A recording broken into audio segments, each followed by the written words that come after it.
வைசாக் வந்ததுக்கப்புறம் நாங்கள் யதார்த்தமாக போன கடை தான் ஆலி ஸ்பைசஸ்.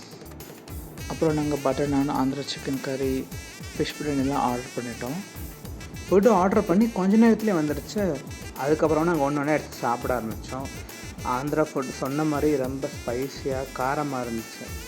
ரேட் அண்ட் குவான்டிட்டியுமே நல்லா தான் இருந்துச்சு. அப்புறம் என்ன, நீங்கள் ஆந்திரா வந்தீங்கன்னா கண்டிப்பாக இந்த ரெஸ்டாரண்ட்டை விசிட் பண்ணி பாருங்கள். உங்களுக்கு பிடிச்ச ஆந்திரா டிஷ் எதாவது இருந்துச்சுன்னா அதை கண்டிப்பாக கமெண்ட் பாக்ஸில் கமெண்ட் பண்ணுங்கள். மறக்காமல் லவ் டுவர்ட்ஸ் பேஷன் சேனலுக்கு சப்ஸ்கிரைப் பண்ணு. ஷாப்போட லொக்கேஷன் ஃபர்ஸ்ட் கமெண்டில் பின் பண்ணியிருக்கேன். தேங்க்யூ.